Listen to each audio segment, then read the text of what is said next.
Welcome back to Breaking Down Storage. Today we're breaking down a unstackable sorter by PyraLeft. Now this system is fully hopper locked and runs at hopper speed. So let's get straight into it. So what is an unstackable sorter? Well, there is two types of items when it comes to storage tech in Minecraft. You have regular stackables, which will be most of your blocks, like any blocks or food or candles or whatever, and then unstackables are these types of items, like things that can only stack to one in your inventory. So I can't put two flint and steels on each other, but I can put two bone meals on each other and fully stack it up to a stack.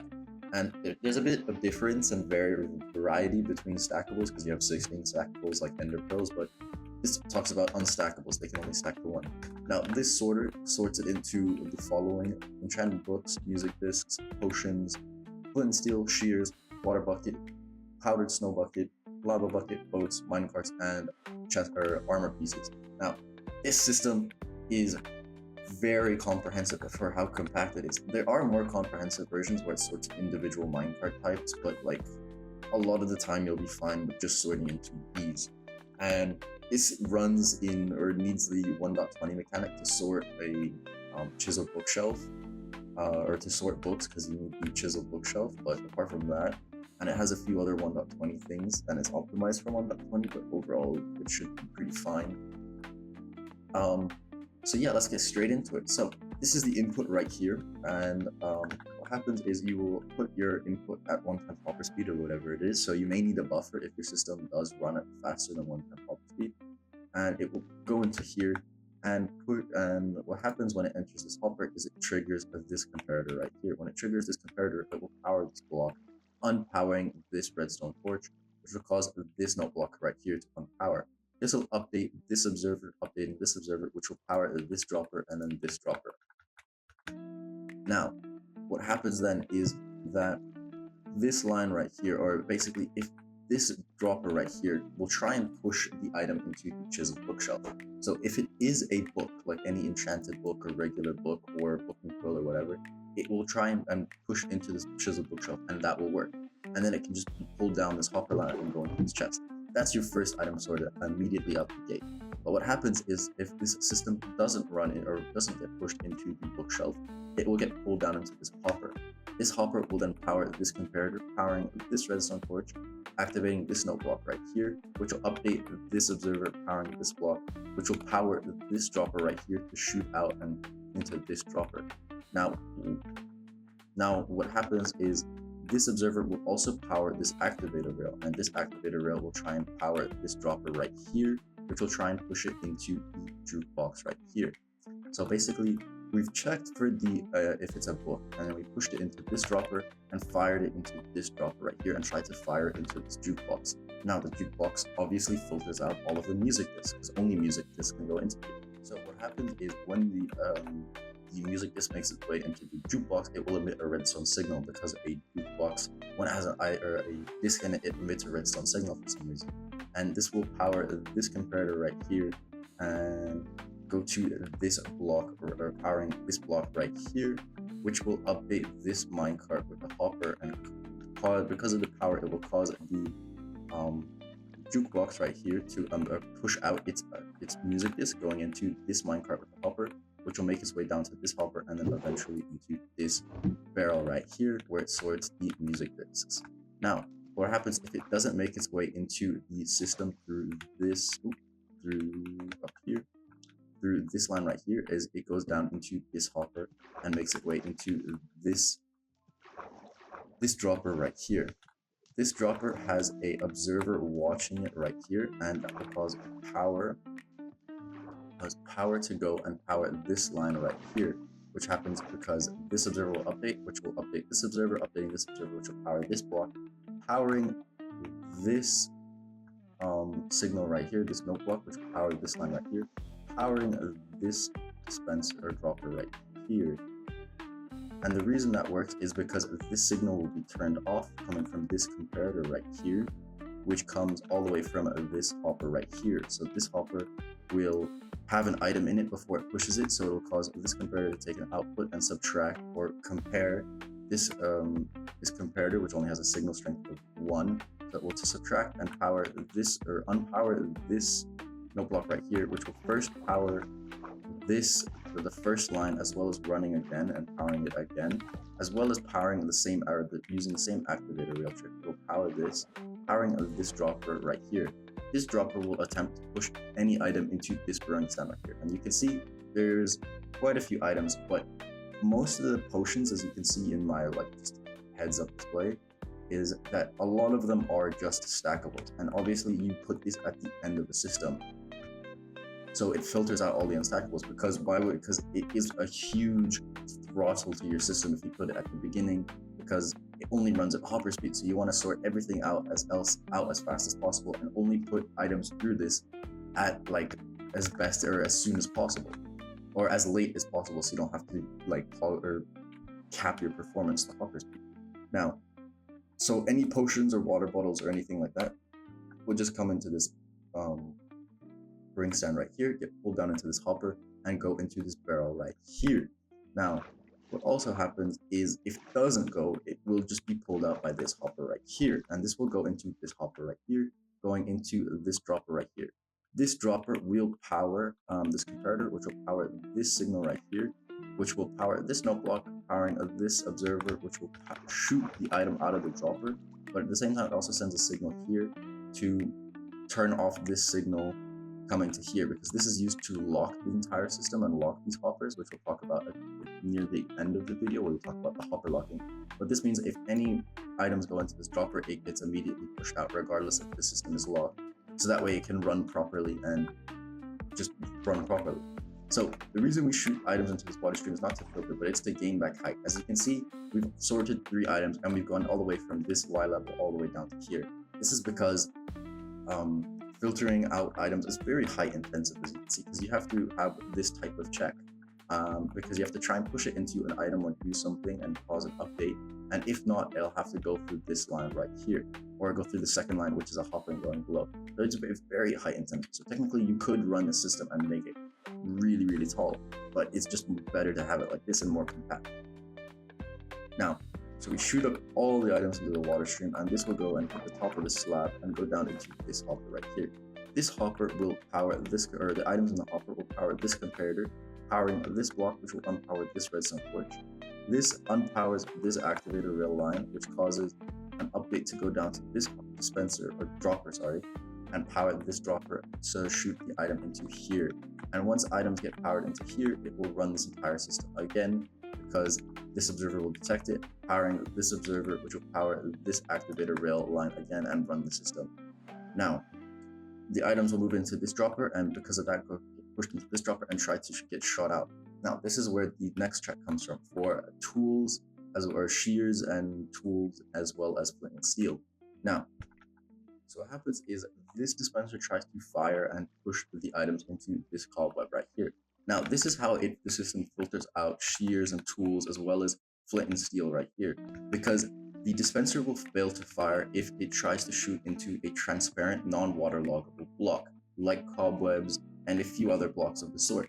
And so that's how we filter it out. So what happens is if it isn't tools or shears or flint and steel, it will run through the system right here, get shot out as regular, and go into this hopper. But if it isn't, it won't fire and go down into this line right here, going down. And once they make their way into this dropper, what will have happened before that is this, when they made their way into this hopper, this comparator will power, unpowering this redstone torch right here, and run this system, powering this dropper, shooting them down into this dropper.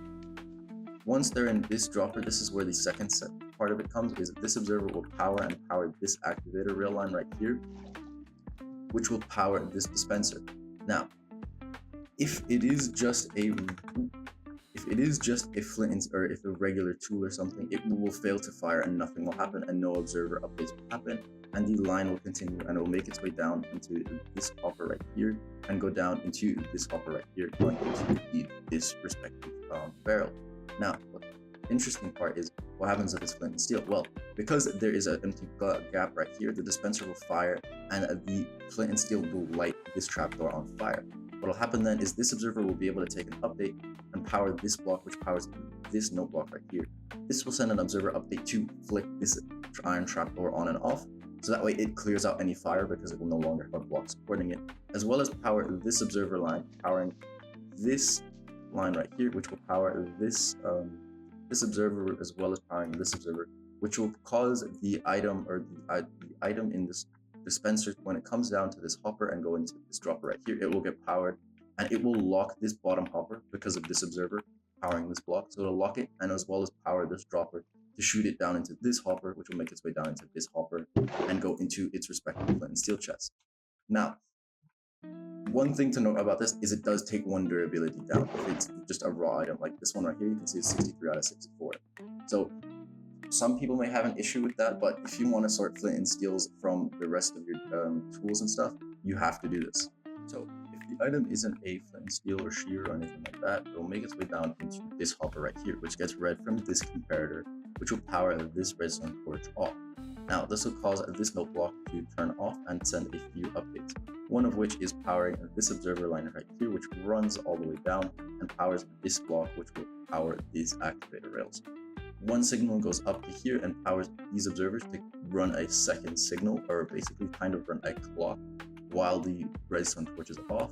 And then what will also happen is it'll cause an update to this observer line, which will power down and power this block. Now, this line right here will also cause this dispenser, or no, sorry, dropper right here to power and fire into fire the item into this dispenser right here, and this observer line right here will power the block, powering this dispenser and shooting it. Now, this is how we filter for water, because only water will be placed in this slab right here, because lava can't be placed in a slab, snow block can't be placed in a slab. So only water will cause an update right here. And what happens here is, because of this line right here, we update this or power this dispenser twice really quickly. So what will happen is, if it is water, it will put out its water and collect it back and stay as the bucket, and so it can move down and through this, just this simple hopper line right here, and power and go into this collection right here. Now, if it isn't water, what will happen is the item will just get shot out and shot out as an item and go down into this hopper right here. So it'll make its way down this hopper and go into this, like on a better angle, dropper right here. This dropper has a comparator running out of it, which will go into this signal right here and subtract from it, and then power this block, powering this snow block, which will power this observer, power this block, and power this activator line, which will power it and shoot it down into this dispenser right here. Now, this snow block also has another observer readout from here, which will power this block right here, sending a signal to this repeater and this repeater and this activator rail line, which will just power a lot of these signals, or power this observer right here to power this block and keep the signal going, as well as powering this line right here, or powering this pod soul to power this dropper right here, and the block underneath it, as well as this hopper right here. And what will also happen is this line right here, or this observer, will power and run throughout this line and power this dispenser right here to power this block right here. Now, this is where it gets or sorts out the snow buckets and lava buckets. What happens is both items make their way, or all the items make their way into this dispenser, which gets powered twice very quickly, just like we saw in the water bucket. Now, this is where we sort out the other two bucket items, the snow bucket as well as the lava bucket. Now, how this works is we post this twice very quickly. So to place it and collect it back up as well, because of the hopper lock before, we don't have to worry about the items getting pulled out. Now, if it is a regular item, it will just get shot and pressed against this honey block right here and go down to this hopper line and continue on. But if it is a lava or snow, it will be powered twice very quickly and continue down this hopper line into this dropper right here. Now, this is where we make the distinction between lava and snow, because when we place both of them, the lava won't update this block at all because we have an observer underneath it watching it. And this is how we detect whether the difference between lava or snow. If it is snow, however, it will update this pod soul, and you can see on the top left the property snowy is false or true whether there's powdered snow on top of it. So this will cause a observer update here, which will power this observer, powering that block, which will power the snow block, and run basically this really long observer line, which will eventually power this line right here to power these rails, which will power this observer right here, powering this block, to power this dropper while it's in it, to move it over into this dropper. Once it's in this dropper, it will get pulled down into this hopper right here and go into the snow filter or chest. Now, what happens here, if it isn't lava, nothing happens particularly, so it stays in this dropper right here, and it'll get pulled into this hopper and pushed into this chest right here. Now, once it's made its way down into this block right here and into this dropper right here, it will be fired up this chain, because this comparator will take a readout powering this redstone repeater right here, which will send an update to this observer powering this block, and then powering this note block, which will then power this observer right here. And basically all of that line essentially causes this hopper line, or not hopper line, this dropper elevator to go all the way up and eventually make its way into this dispenser where it gets powered. Now this is where we make the distinction or not, whether it's a boat or a minecart or a piece of armor, and this is the final section. Now, this is a really powerful sorter, because again, we're doing the same thing as we did in this with the water tube, except with a dropper elevator to get the items to regain our verticality so we can finish sorting the rest of the item types. Now, once it gets popped out, or the item gets dispensed right here, there is quite a few things that happen. The first is if it's a boat. Well, if it's a boat, it will rise to the top and hit this lava cauldron right here, where it will break and move on top of this hopper because of the weird hitboxes here. And once it moves into this hopper, it will cause this comparator to take a readout, which will power this line right here, powering this block right here, which will power this line right here to stop the signal by the comparator comparing in compare mode, as well as power this observer right here, which will power the dropper to shoot down into this dropper, as well as power it down one more time to go down into this dropper, where it can continue down just this hopper dropper line to move down into this barrel right here, where we have sorted out boats. Now on this side right here, the activator, or if it's a minecart, it will be placed on the activator rail, where it will ride down onto this activator rail and broken by the cactus. Now, because of the smaller hitbox of soul sand, it will be able to be sucked down into this hopper and moved down into this dropper, into this hopper, into this minecart right here. Now, if it isn't any of those, what will happen is it'll get dispensed and picked up immediately by this hopper right here and pushed into this dropper right here, which will move down into this hopper and then this dropper. This dropper has a comparator readout, which will power this line, powering this note block, which sends a signal that we won't worry about for now, which will power this repeater, powering this block and turning off the signal. This is causes basically a one pulse, because the observer won't have enough time to read out. Now, it'll power this observer, which goes into powering this observer right here, because the observer detects it's powered, and then power this block, or this observer right here, which gets read out by powering this dropper right here, as well as this, as well as powering this dispenser right here, and powering this dispenser right here. And basically what this does is it causes this line right here to place a armor stand and try and shoot the item in this dispenser out onto the armor stand. Now, this is how we filter for armor, because armor and very select items can be placed on an armor stand, especially in Java Edition where you don't have the arms. So that's how we filter out for armor, because it will be placed on the armor stand. Now, if it isn't armor, it will just be shot out and go all across this top line right here and go to here where I blocked it off for obvious reasons. Now, this, or if it's a not, what will happen is it will be placed on the armor stand, and a observer right here will read out the dispenser regardless. Regardless of if it's a piece of armor or not, this observer will read out the fact that this dispenser fired and power this block, which will power this dispenser, which has arrows in it. And this will power and break the armor stand while the armor stand is being pushed from the water stream. Now, this is another thing that people don't, or are a bit iffy about in Unstackable source, is that it uses arrows to run the system, because you have to break the armor stand. Otherwise, you can't filter out armor. So what will happen is the armor stand with the item on it will be pushed slightly and break immediately, and this will cause the items to sink down and go down into this line right here, where they'll make it way into the hopper and then the barrel right here. And that's how we filter out the last things. If it isn't, it will just break the armor stand and recycle it, because of this soul sand right here. It will go down into this hopper right here and go into this dropper, and then on the next cycle it will power and be moved up. And so you have to have, across these dispensers right here, or these 3 dispensers, you have to have 4 armor stands spread across them. Or you could maybe get away with 3, but I wouldn't recommend it because it can be iffy. But you just want to run the system like this, so that way it guarantees that there's always at least one armor stand in this dispenser so it can run properly. And that uses like the different hitboxes of the armor stand and things like that. But basically, the armor stand will make a point to here, and all the armor will go down into this line right here and go into the hopper, as we just said. And yeah, that's pretty much the whole system.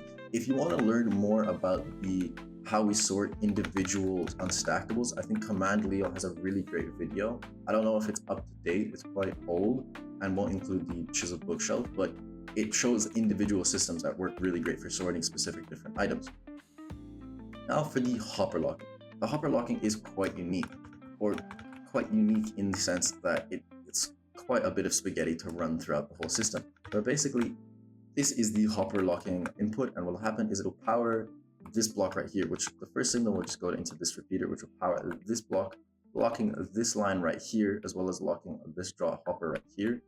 And it will also power this redstone line right here, which will lock this hopper right here and power this redstone repeater right here, powering this block and running the line right here, which will power this block, locking a few hoppers, but also powering this redstone line right here.